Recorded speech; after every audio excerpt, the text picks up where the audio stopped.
Afifah Syakira. Jadi hari ini kita bakal belajar tentang posisi strategis wilayah Indonesia. Nah, adapun tujuan pembelajaran pada hari ini yaitu jadi tujuannya pembelajaran pada hari ini yaitu kalian dapat menganalisis pengaruh letak astronomis, geografis, geologi Indonesia terhadap keberagaman iklim, lalu lintas perekonomian dan budaya, serta keberagaman sumber daya alam Indonesia. Selanjutnya, tahukah letak astronomis wilayah Indonesia? Apa yang kalian tahu tentang letak astronomis Indonesia?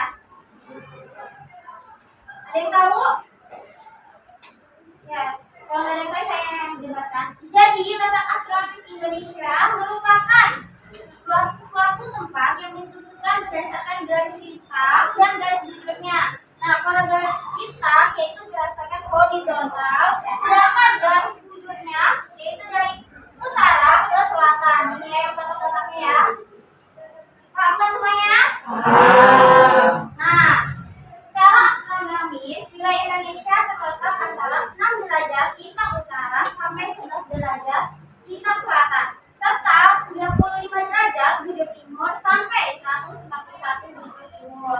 Nah, ada yang tahu nggak sih di mana letak geografis wilayah Indonesia? Di antara samudra apa ke samudra apa?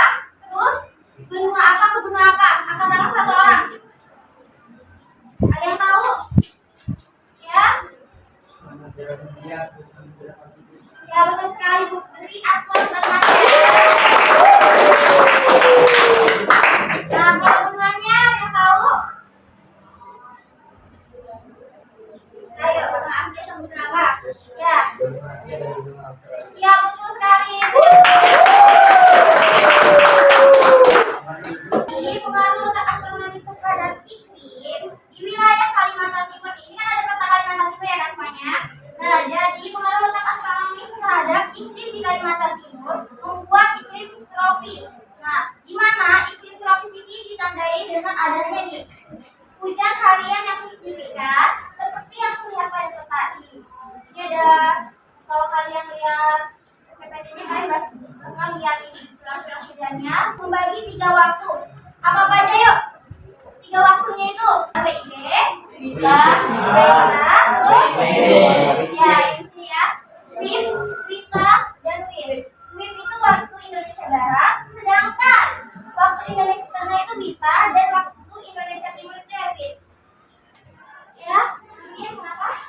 Oh, beda berapa jam itu WIB, Wita, sama WIT? Nah, kalau WIB antara ke Wita itu beda 1 jam.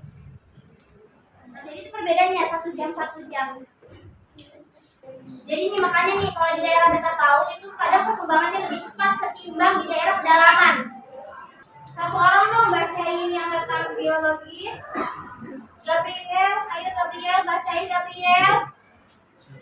Bukan Gabriel Rizkia ya, Gabriel. Ayo Gabriel, tolong bacain ini Gabriel.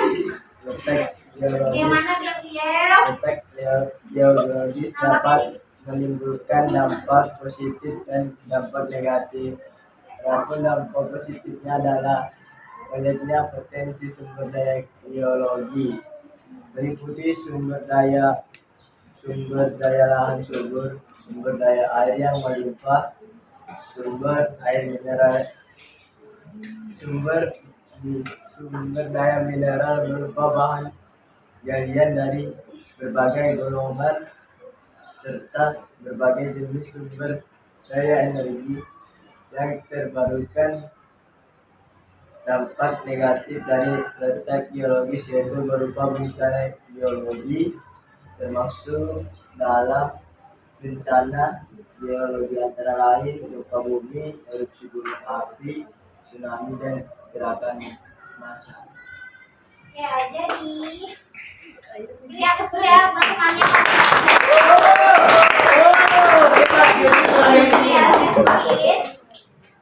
Yaitu pengaruh letak geologis ini ada dampak positif dan dampak negatifnya. Kalau dampak positifnya nih, oh ya saya janji bakal buat 5 kelompok. Mau saya buatin atau buat sendiri? Buat sendiri. Ya udah duduk kelompok 1 di sini. belakangnya, terus kelompok 3, kelompok 4, dan kelompok 5. Ayo gerak, gerak dong, ayo gerak.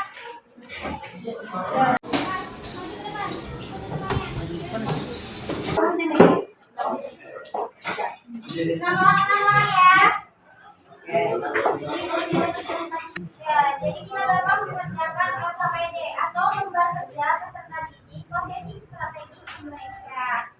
Nah, jadi kalian kertas satu lembar, setiap kelompok tulis nama kelompok, kelas, terus nama anggotanya.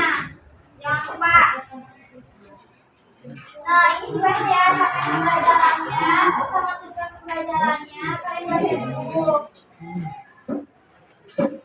Selanjutnya ada pedoman penggunaan LKPD, yaitu kalian ini bisa mengikuti langkah-langkahnya, terus bahan bahasanya kalian scan. Nanti saya kirim LKPD-nya ke kelas. Sudah kalian setia ya. Permasalahan kelompok 1 dan 3 yaitu kapal asing memasuki Laut Natuna seringkali dianggap melanggar wilayah kedaulatan Indonesia. Jadi saya menganalisis bagaimana letak astronomis wilayah Laut Natuna mempengaruhi potensi sumber daya alam serta perannya dalam lalu lintas perekonomian dan budaya sehingga menjadikan wilayah tersebut sebagai objek masuknya kapal asing seperti kapal Cina di Laut Natuna dan apa hubungannya dalam pengembangan poros maritim di Indonesia. Ini kelompok 1 dan 3 ya. Ini kelompok 2, ini kelompok 4 sampai 4 dan 5 yaitu sengketa wilayah laut antara Indonesia dan Malaysia di Selat Sulawesi Selatan Barat. Analisislah kondisi geografis wilayah blok Ambarat termasuk letaknya di Laut Sulawesi Selatan atau Makassar mempengaruhi potensi sumber daya alam seperti minyak dan gas serta bagaimana faktor tersebut berkontribusi terhadap terjadinya sengketa maritim antara Indonesia dan Malaysia. Jadi kalian kerjain ya. Sebelum itu saya bakal ngirim dulu LKPD-nya ke ketua kelas. Ketua kelas nanti sebarin ya.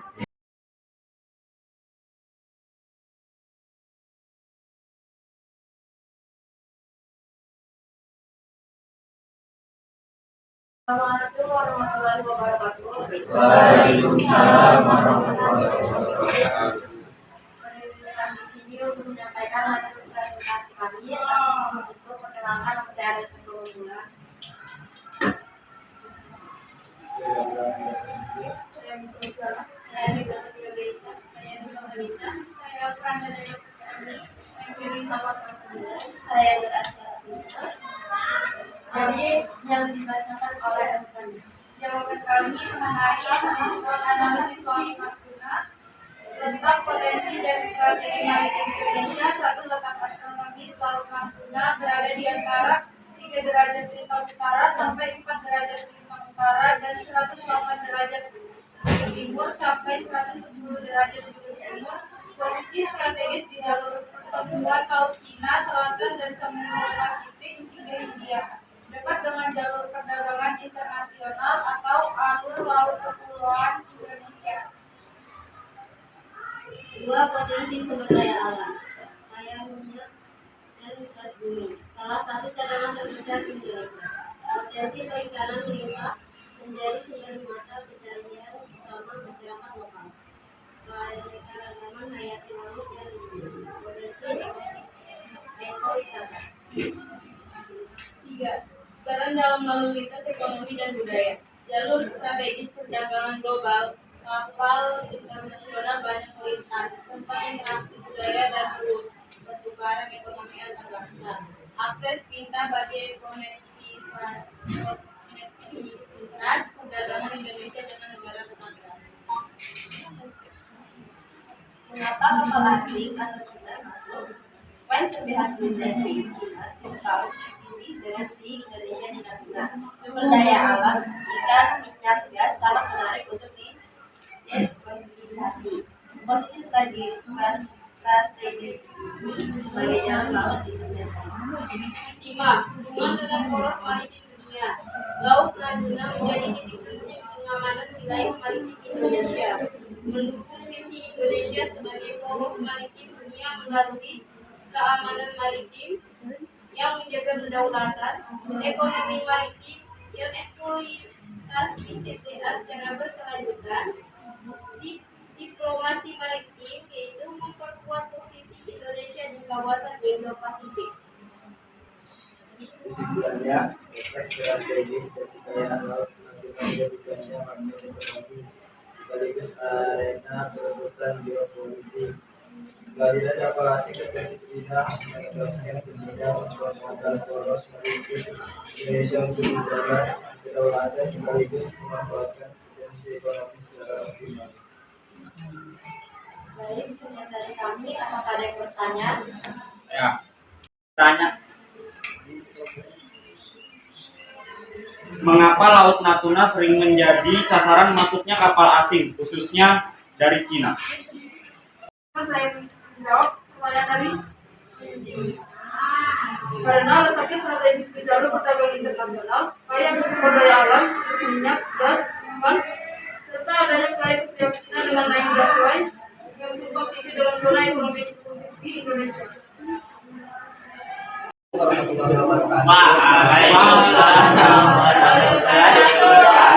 Tempat ingin mempresentasikan tentang kondisi geografis Blok Ambalan.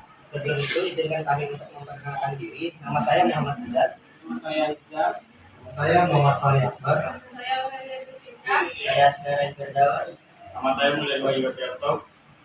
Blok Ambalan terletak di Laut Sulawesi dekat perbatasan laut Indonesia dan Malaysia di timur Kalimantan. Wilayah ini kaya akan minyak dan gas karena berada di lingkungan sedimen yang potensial. Letaknya yang strategis dan sumber daya melimpah membuat kedua negara ini menguasai wilayah tersebut. Akibatnya muncul sengketa maritim. Karena batas laut belum disepakati, Indonesia dan Malaysia sama-sama mengklaim area itu berdasarkan peta yang berbeda.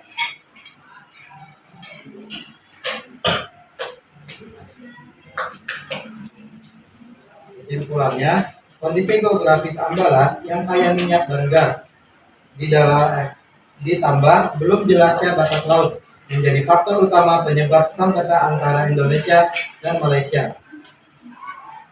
Sekian dari kelompok kami. Apakah ada yang ingin bertanya? Bagaimana cara kedua negara menyelesaikan sengketa tersebut? Baik, saya akan menjawab pertanyaan dari Guntur.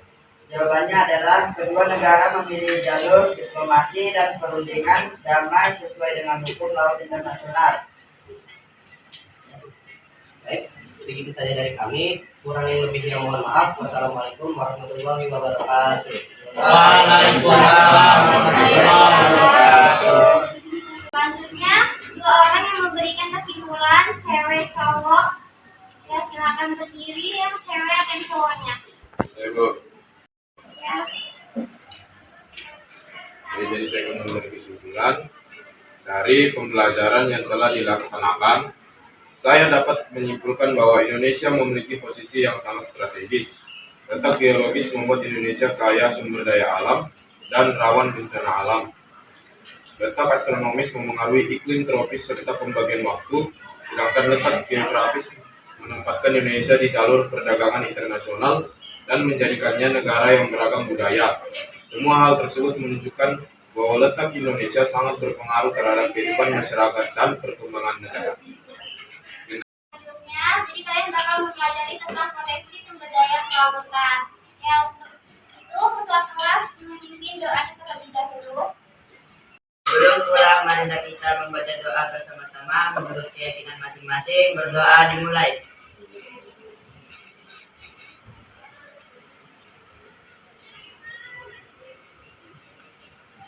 Berdoa selesai. Sekian dari saya. Assalamualaikum. Waalaikumsalam warahmatullahi wabarakatuh.